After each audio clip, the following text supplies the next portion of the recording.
বাংলাদেশ যেভাবে বর্তমানে যাচ্ছে খেলছে, এরকম কয়েক হাজার বছর খেললেও বাংলাদেশ কোনো ট্রফি তো দিবে দূরের কথা, সম্মানজনক ভালো কোনো জায়গায় আমাদেরকে নিতে পারবে না। যেখানে দেখবেন আমাদের ওপেনিং ব্যাটসম্যান যারা ছিল তানজিদ হাসান তামিম, ওকে কেন যে বারবার দলে সাজ দেওয়া হয়, মনে পিছনের মামা খালি কেউ আছে। এই কারণে মনে হয় এর মতো একটা এই যে মনে করেন বাংলাদেশের ওপেনিং তো দূরের কথা, ওই 9 নম্বর ব্যাটার হওয়ার যোগ্যতা আর ভিতরে নাই। তাহলে এটা কেন? যেখানে আপনি দেখেন মেহেদী হাসান মিরাজের মতো খেলোয়াড়কে বসিয়ে রাখা হয়েছে, যেখানে সাইফুদ্দিনের মতো এত বড় অলরাউন্ডার তাকে বসিয়ে রাখা হয়েছে, ইমরুল কায়েসের মতো খেলোয়াড়কে বসিয়ে রাখা হয়েছে, আর আমাদের সে আদু ভাইদেরকে দলে দলে চান্স দিয়ে যাচ্ছে। এর হলো আদু ভাই। আমরা আদু ভাইকে দেখি না, তবে এদেরকে দেখা যায় এখন বোঝা যায় এরাই আদু ভাই। এরা বাংলাদেশের ক্রিকেটটাকে ধ্বংস করার জন্য এরাই যথেষ্ট। আজকে বিশ্বের কাছে দেখেন বাংলাদেশকে ছোট করছে এরা। আফগানিস্তানে ডিজে ব্রাভো আছে, ডিজে ব্রাভো বলার কোচ।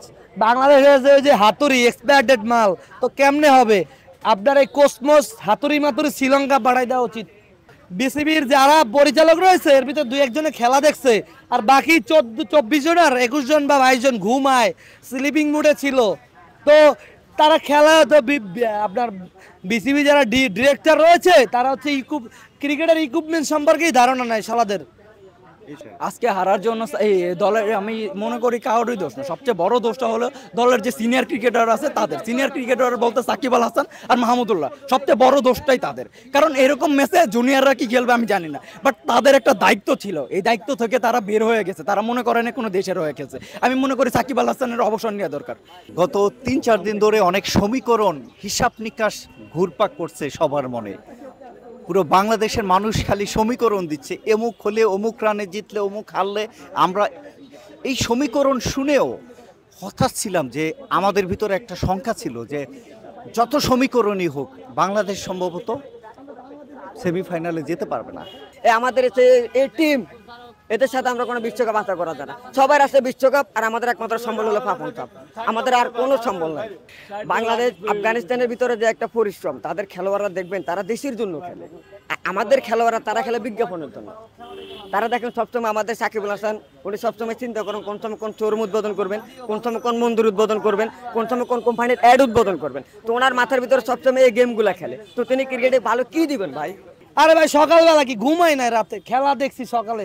তো আসলে আমাদের ঘুমটা নষ্ট করছি। এই ঘুমটার এখন এই ফিল আপনার 7 দিন লাগবে, মানে এই ঘুম কভার করতে।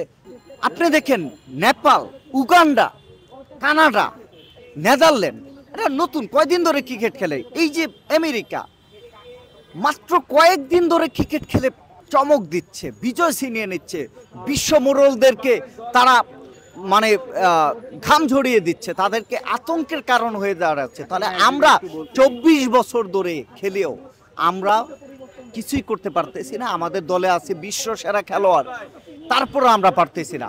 স্টুয়ার্ট ল বলেছে যে বাংলাদেশ ক্রিকেট পিছিয়ে থাকার পিছনে সবচেয়ে বড় দায়ী বিসিবি এবং বিসিবির চেয়ারম্যান প্রধান। সুতরাং এই যে পাপনদার, তার অপসারণ করতে হবে। বাংলাদেশ যেভাবে বর্তমানে যাচ্ছে খেলছে, এরকম কয়েক হাজার বছর খেললেও বাংলাদেশ কোনো ট্রফি তো দিবে দূরের কথা, সম্মানজনক ভালো কোনো জায়গায় আমাদেরকে নিতে পারবে না।